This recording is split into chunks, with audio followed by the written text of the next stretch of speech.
Hey guys, it's that time again. Time to kick off the holidays in style with our traditional playing of our episode on the Star Wars Holiday Special. If you've never seen the actual special, I envy you, and I bet the first time is the last time you watch it too. We here at SYSK want to wish you a happy holiday season, and we hope you enjoy the annual tradition of our playing of the Star Wars Holiday Special episode. Welcome to Stuff You Should Know, a production of iHeartRadio.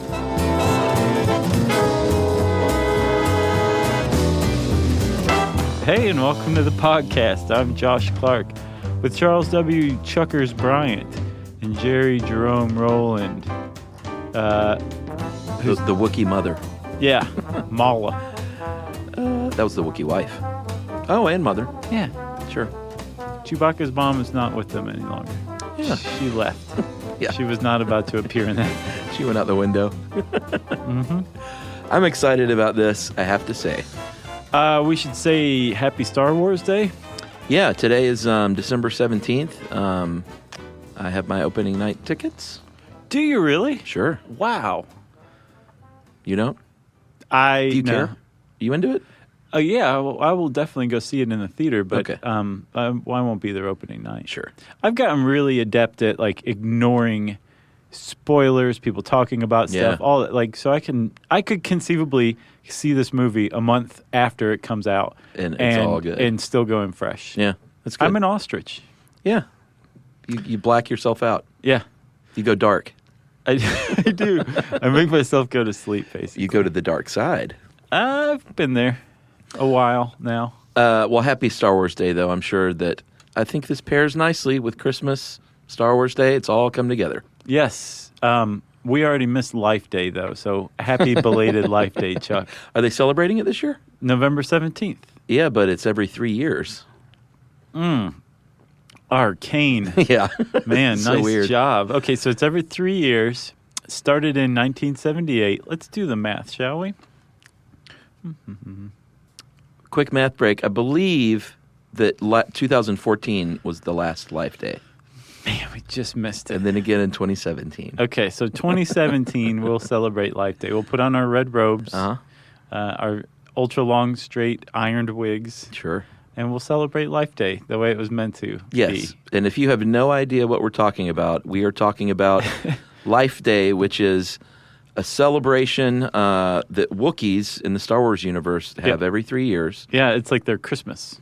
Yeah, they Or celebrate their Hanukkah, or their Kwanzaa, or their Tet. Supposedly, it's sort of like Earth Day, too. They celebrate the diversity of their ecosystem and also remembrance of the dead. And they also give gifts. They're like the Finns, basically. Yeah, it's a very interesting part of the Star Wars canon. It is, and it's almost entirely made up, dashed off, you could possibly say, by George Lucas in the 70s. Yeah. And it's the basis of what has become derided as like one of the worst things that ever happened to the Star Wars galaxy. Well, not only that, one of the worst things ever aired on television. Yeah, in Which- this galaxy. Yeah, at first that sounds like hyperbole, like, come on, it's because it was Star Wars and we had high expectations. But it's really that bad. Yeah, the people who say that haven't seen even a second of it. Yeah. Yeah. However, I watched it when I was a kid, Uh-huh. then again this week, Yeah. and you watched it twice this week. Yeah, I watched it last night and this morning. There's something about it. It's mesmerizing. It really is. It's one of those things that you start watching it and you want to turn it off, but you want to see just how absurd it can get almost. Yeah, and it starts absurd. It stays absurd in the middle. Yeah. It gets increasingly more absurd. It gets a little less absurd, finishes super absurd. Yeah, it's just a train wreck in every single sense of the word, top to bottom. It's extraordinarily difficult to overstate how bad this is. Yeah. And some people, in researching this, you read about it, you read descriptions of these things, and it just can't possibly be gotten across until you see it. So, luckily, as we will see, you can go onto YouTube and watch it. And you may even enjoy this episode more if you pause, go spend 2 hours watching this thing, and then come back and laugh along with us. Yeah, there's a great, over the years there have been many segments of it on YouTube from badly dubbed VHS tapes. Yeah. But there's one really pretty good version of it in full, brought to you by WHIO, Dayton, Ohio, Channel 7. Woo, Ohio. Because that flashes up on the screen periodically. Yeah. Man, it is high quality. Yeah, it looks good. It has to basically be the copy that the actual affiliate broadcast. Yeah. It's like that quality. Compared to the other stuff floating around on YouTube, it's clearly recorded on a 1978 VCR. Yeah, which were really expensive. Very expensive. I did some calculating on West Egg. Okay. So the average VCR went for about $1,000. They were brand new. That's amazing. $1,000 in 1978 money. So they're about $3,800 in 2014 money. Crazy. Luckily, there were some rich people out there recording this stuff, and the wealthy have saved us all again. Yes. Yet again, as they always do. Yes. We need to shout out some articles that we use for this. There's a great article in Vanity Fair called "The Han Solo Comedy Hour!" ! Yes. By Frank DiGiacomo. And then there's the Star Wars Holiday Special was the worst thing on television ever, by someone we kind of know, Alex Pasternak of from Motherboard. Yeah, which is not Wired, it's Vice. Vice. Yes. We wrote a little bit for Motherboard back then, and we had a call with Alex. We're like old Motherboard vets. Yeah, basically. And wasn't there one more? There was another one, and I don't know who wrote this one, Chuck. Yeah. It's the title's "The Star Wars Holiday Special George Lucas Wants to Smash Every Copy of with a Sledgehammer," which was a famous quote, supposedly at a convention by Lucas. Yes, which is not correct. He didn't ever say that? No. Okay, that sounded like something that people made up. Yes, but if you go on the internet, you will quickly believe that he did, but apparently he didn't. So I'm sure he felt that way, though. Clearly. You know? Because he did appear on Robot Chicken in, I think, 2005 on the therapist's couch talking about how much he hated the special. All right, so let's set the background, shall we? Shall we go back to 1977? Yeah. Summer? Getting the old Wayback Machine. All right, let's do it.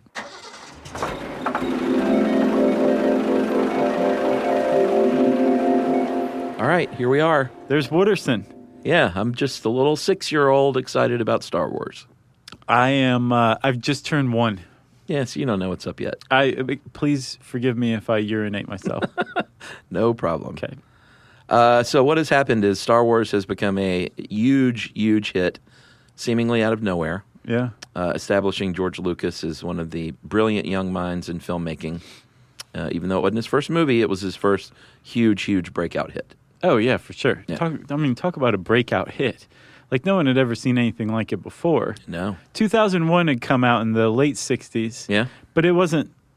Different kind of movie. It still isn't accessible to all audiences, you know? It's a pretty cerebral film. Yeah, it's not an adventure movie. This was, like Star Wars. This is like basically swashbuckling on the screen, but, in a galaxy far, far away. Star Wars just changed everything, and it came on just like a hammer. Yeah. This is A New Hope, by the way. Yes. And I know we're going to get stuff wrong, nerds, so yes. Just go ahead and get your little fingers ready to email us. Like, if it wasn't driven home that I'm not a nerd by the fact that I don't have opening night tickets or any tickets yet, give me a break. Okay. And by proxy, Chuck, too, okay? Yes, thank you. So it's hard to state how great Star Wars was in everyone's mind. Yeah. Right? Bill Murray came out with that lounge singer Star Wars thing. Yeah, it was everywhere. And if you just listen to the lyrics of it, it's just Bill Murray singing about how much Star Wars is awesome. Yeah. Right? Yeah. So by the following year, George Lucas he wanted to figure out a way to keep audiences just engaged with the whole Star Wars franchise that he was just starting to build. But he knew that Empire Strikes Back was a couple more years out. Sure. So I think he was approached by some TV executives who said, have you considered doing some sort of TV special? They're all the rage right now. We have a graphic that's really awesome that we set aside just for TV specials here at CBS. Why don't you let's get together and do a Star Wars special? That's right. Producers Gary Smith and Dwight Hemion were working over at CBS, and they said this is a great way to keep the spirit alive while you're making your other movie. Mm-hmm. Maybe move some more toys. Yeah, which George Lucas got a cut of all the toys. Sure. So sure. It was right before Thanksgiving, and he said there'd be a lot of people watching TV. pre-holiday season, or I guess in the holiday season. Well, the weekend before Thanksgiving, it's like everybody's shopping, sitting around with family, like waiting to actually do stuff. That's right. It's the perfect time to broadcast something on TV. So Lucas says, all right, let's do this. I don't have a ton of time, but how about this? I'll get a story together, and then you can go hire a whiz-bang team of veteran writers and producers and directors. Whatever genre you think is appropriate. And those are the words that will haunt George Lucas to his grave. Yeah, so Lucas said, here's my idea. I want it to be based on Wookiees, and I want it to take place on their home planet of Kizuk, or Wookiee Planet C. Is that how you say it, Kizuk? That's how it's pronounced in the episode, the holiday special, but it's also pronounced different ways other times. I would have pronounced it Kashi. Go spell it. Kashhyyyk. Yeah. Which, I mean, I guess that sounds like Chewbacca's planet. Sure. Also called G5623, Wookiee Planet C, or Edion, is a mid-rim planet. Right. So the whole reason, apparently, that George Lucas was interested in featuring the Wookiees was it is what we in show business call low-hanging fruit. The reason why it was low-hanging fruit was because they had just established the different scenes that would make the cut for Empire Strikes Back. Yeah. And how did you pronounce it again? Kizuk. Kizuk had not made the cut. Even prior to this, apparently for A New Hope, George Lucas had whipped up a 40-page, what's known as the Wookiee Bible. Yeah. It's like a 40-page supplement that's all about Kizuk and Wookiees and Chewbacca and his family and everything about Wookieedom, right? That's right. So he's like, I've got this thing already, established. I love Wookiees. They didn't make the cut. I'm a little sad about that. Kizuk is not gonna show up in Empire Strikes Back. Let's build the entire special around Wookiees. It's basically the one demand George Lucas has. Yeah. That's it. I'll be totally hands off from this point on. Which he kind of was. He totally was, Yeah. and it was actually this experience that apparently taught him to be the very hands-on person that he is famous for being. It came out of this Christmas special. Absolutely. He was burned and He was had an iron grip after that on everything. So here's some of the folks behind it. Bruce Vilanch, famous TV writer. You've probably seen him on Hollywood Squares. Wasn't he suspected of being Thomas Pynchon for a while? Oh, I don't know. Or was Thomas Pynchon on Hollywood Squares? I have no idea. I may be confabulating some stuff, confounding. Yeah. There's some con of some sort going on. Sounds like it. Yeah. So Vilanch was hired as a writer. A guy named Lenny Rips was hired as a writer. Who has some great quotes in that Vanity Fair article. He does. His first quote was, "We were really excited because this is Star Wars. How could it lose?" Yeah. Famous last words. Who else was hired? There was a husband and wife team, the Welches, Yeah. who are the parents of folk singer Gillian Welch, who I'm a big fan of. Yeah. And I had no idea that her parents, they were producers / songwriters of the day. They were big on the variety show scene, which would turn out to be a really key cog in this whole experience. So I feel like right about here, Jerry should insert a needle coming off of a record sound effect. Yeah. Okay, thanks, Jerry. So Chuck, you just said singer-songwriters. Yeah. What would that have to do with Star Wars? Yeah. Well, actually, in this Star Wars holiday special, for those of you who hadn't seen it, there are musical numbers. They decided from the outset that there should be musical numbers. And the reason that they decided that there should be musical numbers is because the people who sold George Lucas, and at the time it was the Star Wars Corporation was what it was called? Yeah. On the idea of doing this TV special was that everyone would love a variety show. Yeah, it was the 70s. Great idea. Let's do a variety show. The problem was this. Apparently, George Lucas didn't watch enough TV. Yeah. And he also overly trusted people who talked to him. Sure. Because by 1978, yes, variety shows had dominated television for over 10 years. But it had come to an end. It was getting stale. Yeah, we're talking Carol Burnett show, one of my favorites. Had just been canceled after 11 seasons. Yep. That's a big red flag. Sonny and Cher had just had its last season. Yeah. I mean, what else? Like Hee Haw was still going on. Probably. They didn't know when to I think quit. Hee Haw's still on. Is it? Solid Gold had yet to come on and take up the mantle. That wasn't a variety show. It was a little bit. There was talking in between the songs. Yeah, remember the Mandrell Sisters show? I never watched that one. What Yeah. was with that country chic thing that happened? It was a big deal in the 70s. It's kind of happening again, I think. Oh, because of that dude, the guy who won all the CMA awards. I don't know. He came along and he's like actually country. His dad's like a coal miner for real from Kentucky. I think I know who you mean. Chris what's something, his face? yeah. Yeah, he is good. He's come along and been like, what are you guys doing? Well, there's a revival in like good country music again. That's great. Like in the tradition of Merle Haggard and Johnny Cash. And I guess it's probably where the country chic came from because there was actually good country going on. Yeah, Johnny Cash had a variety show. Did he really? Oh, yeah.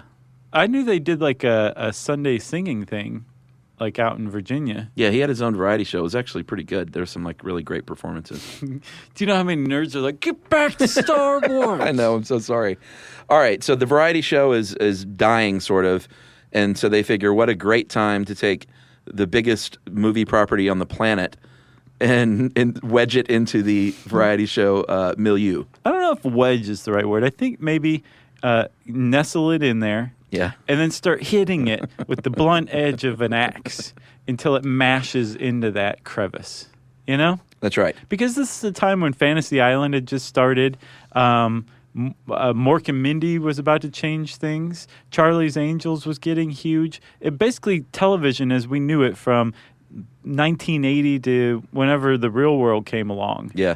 Just escapist television is what they called it, was starting, and it was the hip new thing. So basically, if they had turned Han Solo and Princess Leia and Luke Skywalker into maybe, sexy detectives, it might have gone over even better. But they went the other way. They decided to latch on to this extraordinarily stale genre of television, and they hired the best in the business. Yeah. Like there was a quote from I think Lenny Rips who was saying like, we had literally a dream team, a variety show dream team, and everybody was good, but there were probably no bad welders on the Titanic either. That was a great quote. Yeah. The guy they hired to direct it initially was a dude named David Akomba, and he had made his name for Welcome to the Fillmore East. It was a concert documentary with Van Morrison and the Byrds in 1971, and he actually was at USC Film School the same time as Lucas, even though they didn't know each other. And he only ended up directing about 3 segments of the thing. Before he quit. Yep, before he walked off. Some say he was actually let go. But we'll get to him in a minute and who replaced him. Okay. As we get along down this gross road. Well, let's take a little break because I'm overly excited. All right. Okay.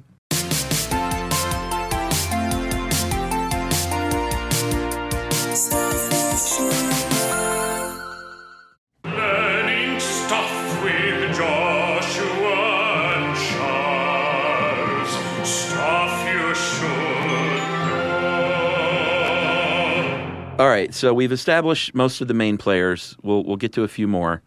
We should point out that Mark Hamill and Harrison Ford and Carrie Fisher, Peter Mayhew.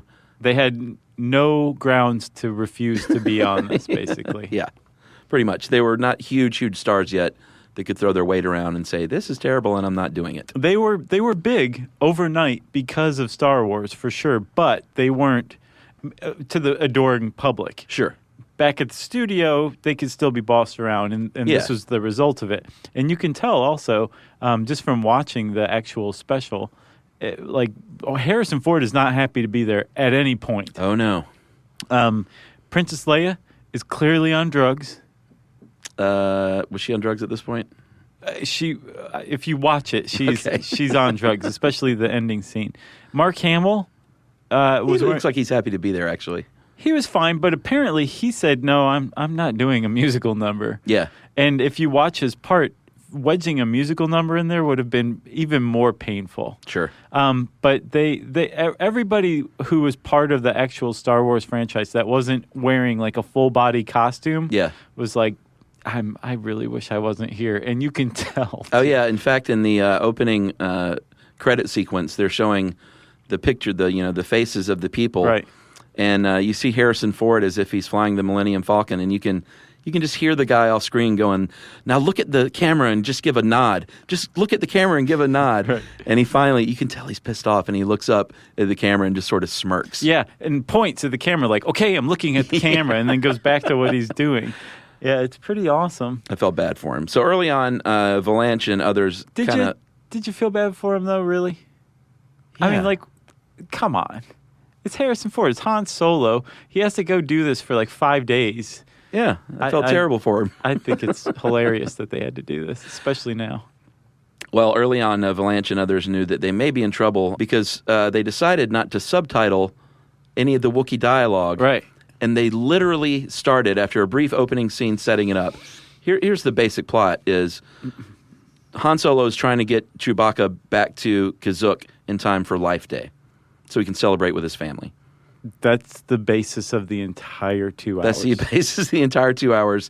They encounter a space battle, and they're delayed, and the next 2 hours are kind of what's going on while the delay is happening. Back on Kashyyyk. Because you hear like, oh, okay, well, Han Solo and Chewbacca evading the Imperial Guard and all that stuff for 2 hours. I would watch that. Sure. I would too. Yeah. That's not what they show. Killing time at the Wookiee household. That is what they show. Yeah. That's what they do. It's people hanging out, waiting for Chewbacca, worrying about him. Yeah. And then killing time while they wait for him to come back. Yeah, literally. So, and so hold on. So you say there's a setup, right? Yeah, that's the initial setup. And then, Chuck, that's followed by this. Yeah, it's followed by literally 10 minutes, 10 solid minutes of incomprehensible Wookiee speak. So let's join it for a second, shall we? Yeah. Let's all enjoy it.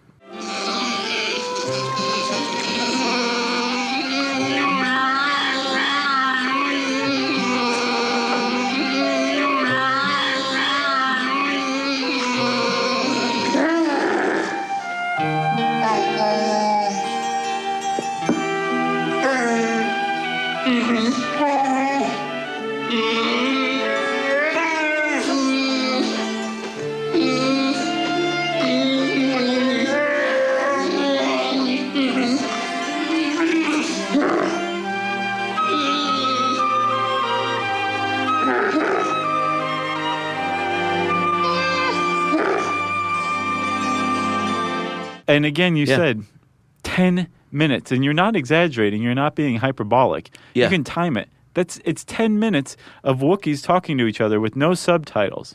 Fortunately, I couldn't follow it at first. I didn't even know who it was. I thought it might have been Chewbacca's mom and dad. Oh yeah, that's and little brother. Sure. And I don't find out until later when Mark Hamill shows up via Skype call. Yeah. And says he really explains everything that had just happened. Like, you're Chewbacca's father, right? Itchy. You're Chewbacca's son, Lumpy. Yeah.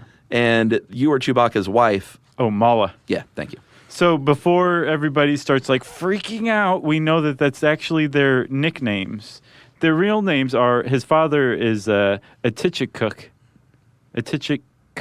It's really hard to pronounce. Mulatto Buck is his wife, and his son is Lumpo Warump. But as named by Lucas. But Lucas also named him Lumpy, Itchy, and Mala. Yeah.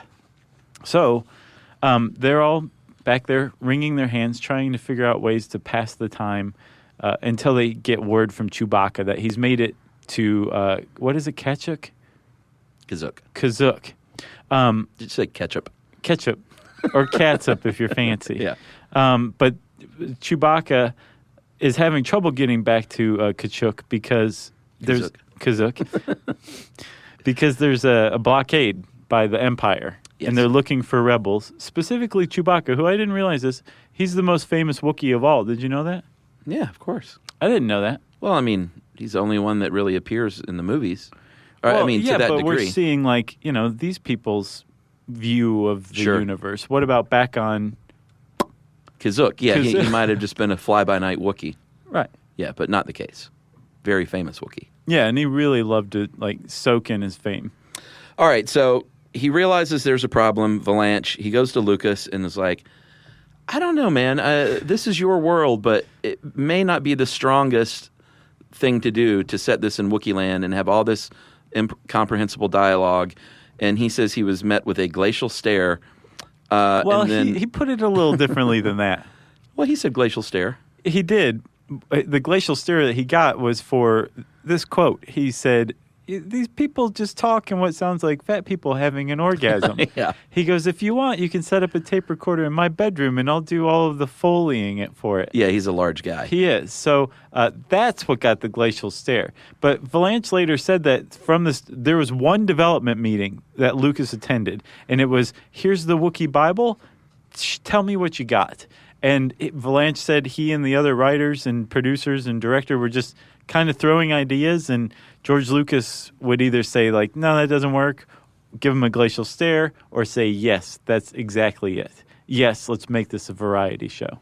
Yeah, and there was a little bit of background there. The Cantina players in the band had appeared on other variety shows at that point. Yeah. And I think it went over fairly well just as a short segment on like the Richard Pryor variety show or Donnie Marie. Yeah. Man, there were a lot of variety shows. But that's what I'm saying. That was television. That's what you did. Like the Brady's, the show had its course, and then it became a variety show. It was just everybody loved variety shows. Yeah, I still do. By this time, though, everybody was sick of variety shows. Right. And so it really was a terrible choice. In fact, they even hired a couple of writers from Shields and Yarnell. Which I hadn't heard of, had you? Oh, yeah. I watched it. It was this mime couple who had their own variety show. And they figured these two will be great because they are used to working without words. Right. So there is a certain logic to the variety show. It's not just that all over the place. It's not just that variety shows were popular at the time. Somebody was like, well, Wookiees, you don't understand what they're saying, so this is all going to be very physical. So these people who did, what is it, Shields and Yarnell? Yeah. That's a perfect choice. That makes complete sense. You can see this whole process of leading up to the point where it was produced and shot and everything. Yeah. A series of like, oh, we have this problem. Well, here's a fix. Yeah. But that leads to another problem. Well, we'll fix it with this. And no one stepping back and being like, all we've done is create a series of problems that are going to come together and make one extraordinarily large problem that will become legendary. No one did that. And so the whole thing was made. That's right. And it eventually airs on November 17th, 1978, a Friday at 8 p.m. Eastern Time. That's right. And according to Nielsen ratings, it attracted 13 million viewers, lost the second hour. Just in the U.S. It aired in 6 or 7 countries total. Yeah, but no one cares about that. I guess not, because none of those are on the internet, you know? It finished second to The Love Boat in the second, or I'm sorry, from 8 to 9. And in the next hour, actually finished behind part 2 of a miniseries about Pearl Harbor, starring Angie Dickinson. So it didn't even win their respective hours. No, but 13 million, that's not bad. The thing is, apparently, if you look at the Nielsen ratings graph, for the first hour... Yeah, we know about that graph. It's okay. Yeah, we do. And then after a very important part, which we'll talk about soon, it just drops off at the end of the first hour. And that actually probably made the executives at CBS cringe for a number of reasons. Number one is this special was originally supposed to just be an hour, but so many advertisers wanted to sign on that they extended it to 2 hours, and it shines through. You can totally tell that this thing was never supposed to... I think an hour might have been stretching it, to tell you the truth. Oh, yeah. It's 30 minutes of content, 40 if you're generous, an hour, meh, and then 2 hours, it becomes one of the worst things that was ever put on television. All right, well, let's take a break, and then we'll talk a little bit more about the actual... I even don't want to call it content. But it is content in the strictest definition. Sure. Right after this.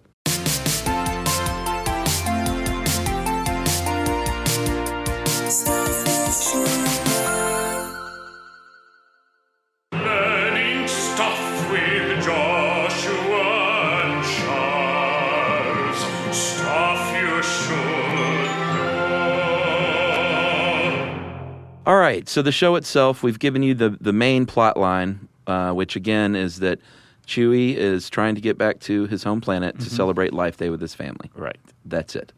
And again, we almost barely see Chewie. Yeah. The rest is his family on Kazook. waiting for him to come back for Life Day. Yeah, so some of the various things they did, there were guest stars. There was Harvey Korman from The Carol Burnett Show. Okay. One of my all-time favorites. Him or Carol Burnett show? Both. He's great. Yeah. He actually, if you watch what he's doing, you're like, this He's guy's trying. a comedy genius for sure. Apparently he too was like the only one on set that was bringing levity. He was joking around and kind of kept spirits up. Good for him. That's what I say. And he had three R.I.P. different parts.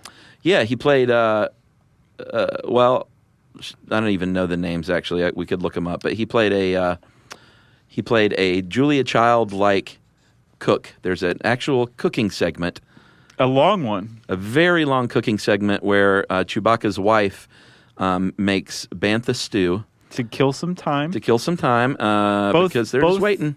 On her planet and in our living room. Yeah, so Harvey Korman is in drag as a four-armed Julia Child-like TV chef. Right. I think it's Gourmanda is her name. Gourmanda, that makes total sense. Yeah. He also plays, there's this one weird bit where Chewbacca's son tries to figure out a way to trick the stormtroopers. The Empire had come and kind of, because of the blockade, raided the house and other properties. Mm-hmm. So he tries to trick them by, I think, rigging a comlink to speak in a different voice. So he has to watch the instruction manual. He watches an instruction video. Which was Harvey Keitel as a robot. It would have been wonderful to have been Harvey Keitel. Oh, what did I say? Harvey Keitel? Harvey Korman. Oh, man. Harvey Keitel murders someone in the middle of the That would have been instructional great. video. Harvey Korman. And then the final role he had was as a bar patron in the cantina that drinks. He has a hole in the top of his head like a volcano where he pours his drinks in. That's how he drinks. And he loves B. Arthur. Did we mention B. Arthur was in it? B. Arthur is not only in it, Chuck, she sings a song. She does. She is the, unbeknownst to everyone, she manages or maybe owns the cantina. She's the owner. Yeah. What's the Maz Def Cantina? No, Mos Def is a rapper. Oh, yeah. I think you mean Mos Eisley? Yes, that cantina. She's the owner. B. Arthur is the owner. B. Arthur of the Golden Girls, but in this case, B. Arthur of Maude, because as one of the people who wrote one of the articles we based this on points out, she's just basically playing Maude as the owner of the cantina. Yeah, and her song comes because they basically say there's a lockdown, so you got to call last call at your bar. So she calls last call by singing a song to everyone. Right, and again, we can't possibly have the script lead anywhere else but Chewbacca's house while his family waits for it. So all this takes place as part of a public service announcement, basically, broadcast by the Empire about how immoral life on Tatooine is. So let's go see what's going on in the Mos Eisley Cantina as it's being shut down for curfew. Yeah. All right, this is incomprehensible, but it goes on. So they're in it. There's also Art Carney. Yes. Of the Honeymooners probably fame. the star of the whole thing, really. He has the most lines, I would say. The most comprehensible line. Right. Yeah. So he plays a traitor, a human traitor, that is recently been with Han Solo and Chewie and actually gets to Kazook and says, they're on the way, it's all good. Yeah, a trader, not traitor. Yeah, a trader is in trades humans for, money. No, he sells goods. Yeah, a trader. He doesn't trade humans. Yeah, he's in the human trade. No, he isn't really. Yeah. He trades humans, like he sells humans? I looked it up in Star Wars Encyclopedia. It said that he was in the human trade. Huh. So in this Christmas special, apparently they sanitized his background because he's basically just selling like gadgets and novelties and stuff like that to the Wookiees and the Empire who were occupying the area. Yes. He comes bearing gifts. Because he's a friend of Chewbacca's family. Yeah. So he comes bearing gifts. One of the gifts he gives is a sort of like a little digital insert to I guess you would call it a virtual reality hairdryer. Like a beauty shop hairdryer. Right. He gives it to Grandpa Itchy. Grandpa Itchy sits under this hairdryer, pops in this digital cassette, and it can only be described as softcore porn. Apparently, the writers who were interviewed for this said that was totally the intent. They were trying to get what amounted to softcore porn that would pass the censors. That's right. So it's all... you can't even say it's innuendo. It's too obvious and overt for innuendo. Instead, it's just gross. It's really gross. Diane Carroll, great singer. Yes, she is. A Vegas staple, shows up and starts basically tantalizing Grandpa Itchy, who, again, this is Chewbacca's elderly father, who now engages in some sort of, well, he's watching virtual reality pornography now. And this is a pretty lengthy segment in and of itself. Well, yeah, and she literally says to him, like, now I can see you're really excited. Yeah. It's pretty rough to watch. Yeah, so then you've got another musical number. Because also, again, he shudders. Yeah. It's really strange. All right, so there's also I know it seems like we're jumping around, but it's so mind-blowing. We're not. Like, this is pretty much like blow for blow. Actually, I forgot earlier on in the special, there's one of my favorite sequences is when Grandpa Itchy goes over to Lumpy and basically sets up, remember the hologram chessboard that they played in A New Hope? Yeah. Basically kind of sets that up and says, here, just play this. He pushes the button, which is clearly a 1970s cassette recorder.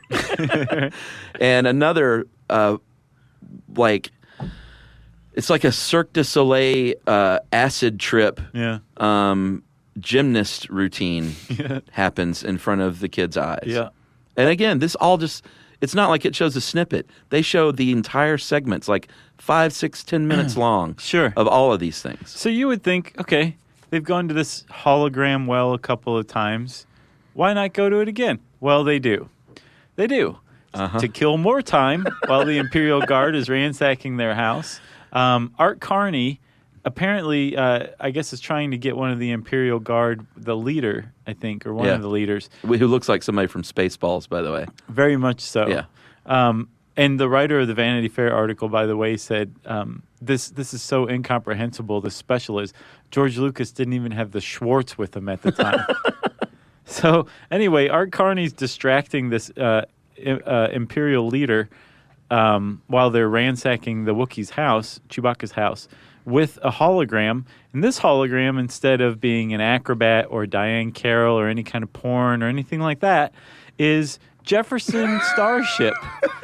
And they decide that they're going to play Light the Sky on Fire, which apparently is about UFOs. It's a little music video, basically. It's the predecessor to like Video Killed the Radio Star, you can tell. And again, it is the whole lengthy song. Yeah. The whole thing. So every time that somebody's like, we need to escape mentally from what's going on here in our house, let's go into the video world. It's not just, and they don't cut back and forth. No. It's, okay, here's 5 minutes of Jefferson Starship performing this song. Yeah, and even the Jefferson Starship guys were like, yeah, it was sort of a weird trip. Like, we didn't get it, but we did it. Right. They gave us some money Yeah. and some cocaine. Well, probably so. So we said, yeah.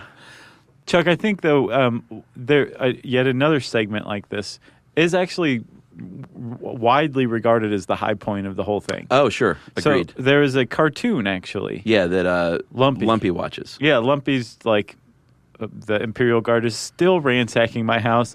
I think I'll entertain myself by watching a cartoon on my little, I don't know what I guess it was an iPad. Yeah. And he watches this cartoon, and it's actually remarkable for a number of reasons. It's the best part of the whole special. Yeah, generally agreed upon as such, right? But not just us. And it introduces Boba Fett. It's the first time Boba Fett ever makes an appearance in the Star Wars universe. Yeah, it's actually not a bad, and you can't find it in the one version I told you to watch. They removed it for copyright, but you can watch a separate version. Right, you can find it on its own. Yeah, and it's very much reminiscent of like the cartoon style of the day, like a He-Man or something. For sure. It's even a little more artsy than that. Yeah, but it does have a plot that you can follow that makes sense as a Star Wars thing. Yeah. And it introduces Boba Fett, like you said, and it's actually not bad. It's like Luke and R2 and C-3PO. Yeah. Then they're like they crash on a planet or something. Yeah, like and that. Han and Chewie are in it, and Yeah, it's the that's right. first time we see in Darth Vader. Mm-hmm. It's the first time we see Boba Fett, and that he is just doing whatever he can do for money. Right. Like Luke trusts him at first. C-3PO's like, "You sure you should trust him this quick?" Yeah. And he's like, "Oh, 3PO, you and your non-trusting ways." Sure. And then it turns out he's selling them out to the dark side. So it's basically Boba Fett is an allegory for George Lucas himself. So the cartoon comes and goes, and that was the thing that came at about the end of the first hour mark. And after that, everybody just turned off their television sets. Yeah, I don't remember. Did you watch this when it came on? Yeah, I remember watching it, but I don't remember much about it, like if I made it through it all. I mean, I was 7 and it was on till 10, so I probably didn't make it through it all. Yeah. I Plus, you're probably wasn't allowed. disturbed. Who knows? I just remember that. I'll have to ask my brother. He might have a memory of this. I'll bet he does. I'm sure he met everybody afterward or something like that. Has a picture. Well, he was 10 at that point, so cynicism had, become a thing in his life, probably. By then? Sure. Didn't Wow. that when cynicism kicks in? I 10-ish? could see Scott holding out to 14, 15. Yeah, maybe so. So, Chuck, the whole thing finally does end. And actually, there's a guy, his name's Nathan Rabin. He writes over at the AV Club. Yeah. He had a great quote. He basically said that one of the great redeeming values of this special is that it does eventually end. Yeah, you know what the first part of the quote is? I'm not convinced the special wasn't ultimately written and directed by a sentient bag of cocaine. Yeah. And go read his review of the Star Wars Holiday Special, because he goes on to describe exactly what that must have been like. Yeah. That development meeting where the bag of cocaine is pacing back and forth talking about what should happen. Right, that's what it feels like. But it doesn't, and it ends even more. It takes this bizarre 2 hours and wraps it up in just a nice bizarre bow. Yeah, so what happens is eventually Han Solo, should we say spoiler alert? Eventually Han Solo and Chewie make it to the planet. They park on the far side of the planet because they know the Imperial forces are there. And the exercise will do Chewie good. Yeah, so they have to hike over there. They eventually make it back home. They find the stormtroopers at their house, Right. Their tree hut. Yeah, Which, way by the way, high up. The paintings that set this up, I don't think we mentioned. I don't even call them matte paintings. It looks like someone painted something on the wall, and they just put a camera in front of it. Pretty much. Yeah. Yeah. So they get back, and Chewbacca, Han Solo hides around the corner. Chewbacca steps in front of his son to protect him. Sure. Han Solo jumps out, and the stormtrooper trips over a pile of logs and falls over the balcony. And dies in a holiday special. So they wouldn't even, not only could he not shoot first with Greedo, but they couldn't even have him wrestle the stormtrooper and throw him off. He trips over a log. Right. And Han Solo has his hands thrown up like, wasn't me. It might as well have been a banana peel, Right. But again, this is basically produced by vaudevillians, starring vaudevillians. Why not have the one death take place from basically what amounts to somebody slipping on a banana peel? Exactly. It's a perfect way to end it. So that's that guy basically represents the end of the Imperial threat for the rest of Life Day. Yeah. And we then see Life Day being celebrated, which is celebrated by lots of Wookiees assembling in what looks like a giant Olin Mills portrait. Yeah. And all of them are wearing red robes. Sure. And I know I'm up talking, and it's because my mind is still having trouble wrapping around this. Oh, yeah. And then Princess Leia comes out with C-3PO. Mm-hmm. Is Mark Hamill there? The whole gang's there, if I'm not Okay, the whole mistaken. gang's there. And then they all gather around to hear a great quote from Princess Leia, which we will read verbatim. This holiday is yours, but we all share with you the hope that this day brings us closer to freedom and to harmony and to peace. No matter how different we appear, we're all the same in our struggle against the powers of evil and darkness. I hope that this day will always be a day of joy in which we can reconfirm our dedication and our courage, and more than anything else, our love for one another. This is the promise of the Tree of Life. Cue song. Right. And we should also point out the Tree of Life has never been mentioned up to this point. I had no idea what that Just was. makes a sudden appearance at the end. And when you said cue song, by cue song you mean Princess Leia starts singing. Yeah, and apparently that was one of the big contingencies on Carrie Fisher being involved. Yeah. She's going through a phase where she's like, I kind of like singing. Bruce Valanche calls it her Joni Mitchell period. Yeah, and she somehow convinced them to let her sing as Princess Leia. And she does. And again, I've said that she looks like she's on drugs. This is the point where she really does look like she's on drugs. And it's not just me. Other writers who've written reviews of this, it's really obvious that she possibly smoked a decent amount of pot before she shot this scene. But she sings okay. It's fine. It's just the fact that Princess Leia is singing. And actually, Bruce Valanche had a really great quote, too. He says that she very much wanted to show this side of her talent. And there was general dismay because this was not what we wanted Princess Leia to be doing. Yeah. She did it anyway. So the whole thing ends with her singing this song about Life Day, which is set loosely to the John Williams Star Wars theme. Yeah. So along the way, the original director quit. A new director, Steve Binder, was hired to finish the job and bring it in. And he did. Over the original $1 million budget, of course, always.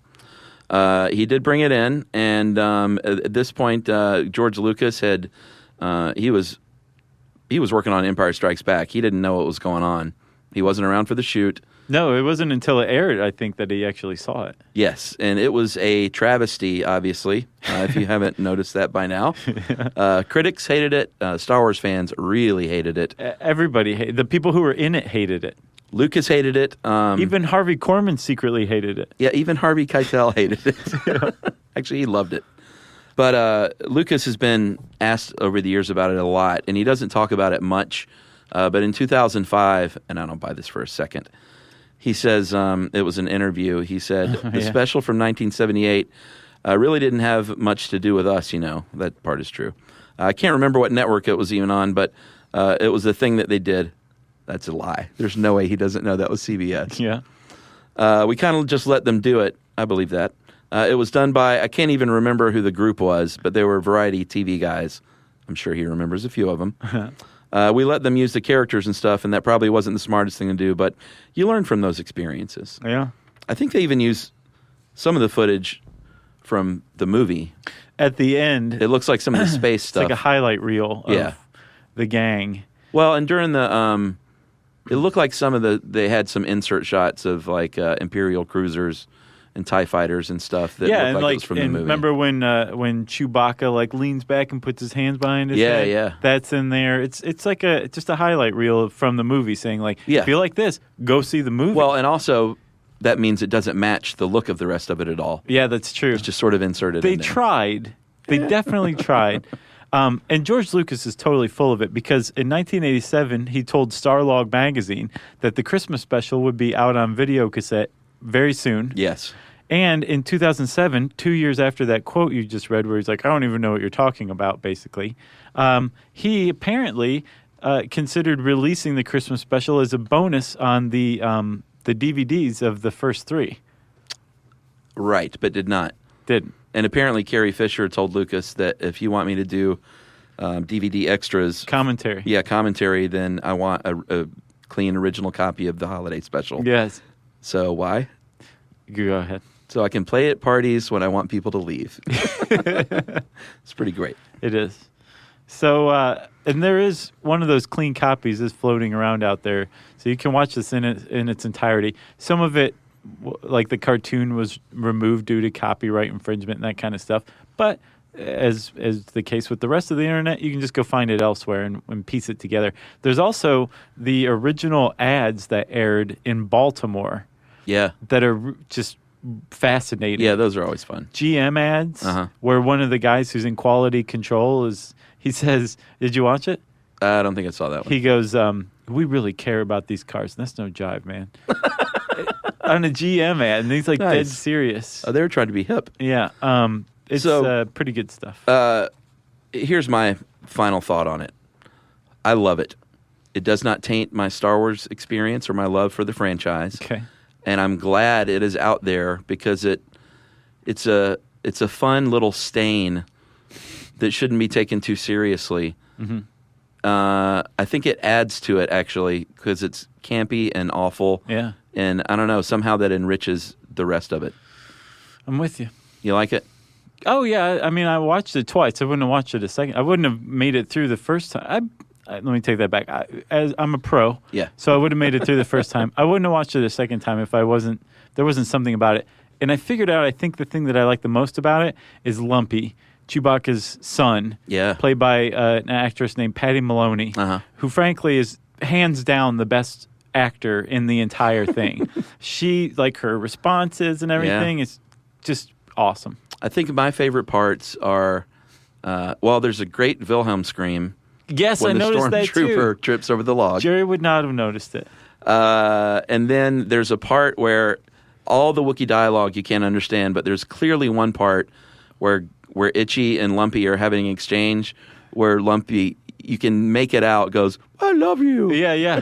Yeah, I noticed that as But well. it's covered up, but someone was like, we have to have at least one exchange where you sort of know what they're saying. Sure. Or they were like, I think she just said, "I love you. Should we have them redo it?" And the director's like, "No, I want to go." And Chuck, there's one other thing that I figured out from watching this. What's that? It's not readily apparent. The whole thing is made all the more odd in that there's situation after situation after situation where we, as normal audiences, were trained to expect a laugh track, but there's not a laugh track. Yeah, I didn't Had there notice been that. a laugh track, it might have been less bizarre. Yeah. But the fact that it's missing just it agitates the mind. So it's this whole additional element that... It is weird. I never thought about that. There's just weird moments of silence all throughout it. Yeah, like when Art Carney's doing his thing. Yeah, telling jokes. Yeah. Okay, I agree with you, Chuck. Don't take things too seriously. I think that's the great lesson in this. Yeah, and in... that's the lesson of Life Day. It is. And in 2007, Riff Tracks, the Mystery Science Theater 3000 guys, Mike Nelson, Bill Corbett, and Kevin Murphy, provided audio commentary for the full version of the special. So try and go grab that if you can as well. Oh, you can. It's on their site. Because it's great. I think it's like $8. And those guys are awesome. And they are. At least I think Corbett listens to us. So, hey, Corbett. You got anything else? No, I think we did this. There's some good stuff. Go read the Vanity Fair article, Han Solo Comedy Hour. There's a book called How Star Wars Conquered the Universe that has a very interesting chapter about this. That's where we found it asserted that George Lucas never said that he would smash this thing with a sledgehammer. Right. And there's also an entire website dedicated to it, StarWarsHolidaySpecial.com. Yeah. And if you want to know more about the Star Wars Holiday Special, we have a ton of Star Wars stuff on How Stuff Works, by the way. Yeah, we have cool sort of fun articles about the Death Star and lightsabers. Videos with Holly Fry from stuff you missed in history class. Yeah, she knows her stuff. She does. So you can just type Star Wars in the search bar at howstuffworks.com, and it'll bring up some cool stuff for you. Since I said search bar, it's time for listener mail. Hey guys, just finished listening to the Voynich Manuscript podcast. Found it super interesting, especially the theories on its definition or origin.